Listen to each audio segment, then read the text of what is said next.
Does that make sense? Yeah? So you got the emotion as a part of it as well. Of course, the two in combination start generating beliefs about pain versus pleasure, don't they? Some events feel painful, some events feel pleasurable, some events feel like you don't want them anymore, some events feel like you'd like more of them, right? And so that starts happening where you start storing a memory, your memory of everything. And also what starts getting stored are, naturally, beliefs associated with these experiences, right? They're all getting stored in your soul. Make sense? And also, these things, because they are now in you, getting stored in you, and the more you don't feel certain things, the more they remain in you. So an example of that is, let's say I had a sensory experience. I was learning to walk. I had a sensory experience that I got up to learn to walk, wobbled a bit, fell over on my face, like bang, on my head. Now that hurt, right? I was only, let's say, 1 year old or less maybe. I think I started to learn to walk when I was 9 months old. So bang, you know, that happens. So that happens. Now, if you're not allowed to process the emotion of that fully, there'll be an attachment of the unprocessed emotion to the experience. Do you understand? Now, interestingly enough, most parents allow their children, which is fortunate, we allow our children to have a cry when they fall over, generally, right? And in fact, many parents do allow that happen completely. Like, they might hold the child, but they're not trying to shut down the child from crying because they can see it hurt itself. And most parents in that place generally go, just cry all that out, that's all good, you know? And so the child doesn't join the stored emotion with the sensory experience. So the next day, it gets up and tries to walk again. But if it had have joined and could store that emotional experience, there'd be a memory of the experience that it was a bad experience. And now the child would be less inclined to try walking the next day. Does that make sense to you? Yeah? Because there's a joining of a painful emotion which was not allowed to fully pass through the soul. See, the intention of God creating emotions was that they would pass through you. Good or bad, they would all just pass through you. You wouldn't retain any of them. You would just have constant experiences. This is a part of the joy of life. You have one day you have this experience and the next day you have another experience, and they're often different experiences because there's different emotions attached. Now, of course, there's a lot of good emotion. So if they're all like pleasurable emotions, you could be having all sorts of pleasurable experiences, but each experience will be different to the other, right?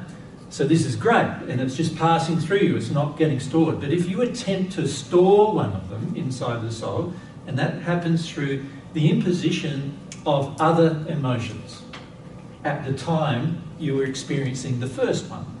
So an example of that is, I'm crying, and my father is annoyed with me for crying. So now I'm absorbing two things. I'm absorbing the sensory experience of having some pain, which I wanted to cry about, but I can also feel my father, even as a 1-year-old, I can feel he's saying, oh, the child's crying, he's a bit of a wuss, you know, that kind of, feeling that already, you know, like feeling that, like, or even worse, that he's extremely angry with hearing the child crying, right, under those circumstances. Now the child's absorbing another set of emotions, which are also very intense, relating to the event. So now it's going to be associating the two sets of emotions with the sensory experience. One set that it's allowed to cry, maybe from its mum. The other set that's not allowed to cry, maybe from its dad. So now it's already developing a tendency towards crying when in the company of women, but not crying when it's with men. Does that make sense? the belief is now getting established inside the soul due to the stored emotion. Right? So the problem is shutting down the emotion, and there's a number of ways we can shut down emotion. One is just by projecting unloving feelings at the child. You can shut down the child's emotional expression. The child is more prone to experiencing emotion when there's no unloving projection, but if there is unloving projection, the child associates the unloving projection with its experience at the moment, whatever is happening at the time. Right? So let's say the child went up to, quite often you see this in multicultural countries where the parents have some racism, the child doesn't. So the child goes up and starts associating with a child of a different race, but it receives a heap of projections from the parent about that. Right? So now the child is associating the colour of the person with the unloving projection of its parent. And that's now getting stored as emotion inside of itself and as a belief inside of itself. Those people shouldn't be associated with. Those people can't, if the parent's feeling is they can't be trusted, then the child's starting to feel they can't be trusted. Does that make sense? So there's a lot of very damaging things that happen during this phase of development that are all getting stored as a part of the soul condition. So the thing I want you to remember is this soul condition is being developed over time through the experiences, and it's all getting stored as your memories. And the memories are not stored in your mind, they're stored in the emotions of your soul. The brain of your soul stores the memories. Make sense? It stores the memories as pictures, events, as well as smells, tastes, as well as emotional feelings and experiences, as well as pictures, as well as noise, as well as also all of the senses are participating in the storage of the events, and these all come together to form the condition. Now, the more loving the experience, the more loving the condition will be. But the more difficult the experience, the more unloving the experience, the more unloving the condition will be internally, inside of the child, inside of the soul. Of course, this child also, on top of that, starts making its own decisions. And usually that starts occurring quite young. It's, you know, most of you know of the terrible twos, right? You've heard of that experience, that expression, which for most parents it's terrible because the child's now acting independently of the parent to the parent's consternation. Like the parent wants the child to do what the parent wants, and the child's got a will of its own, trying to develop its own will.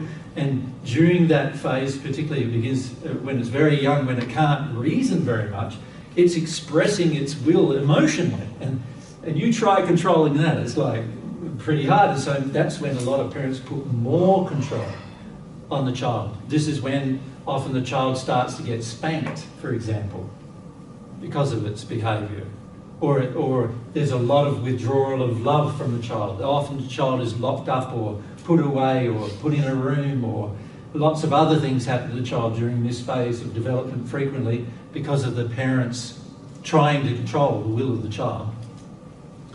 And the more successful the parents were controlling the will of the child, the less developed the will of the child will become.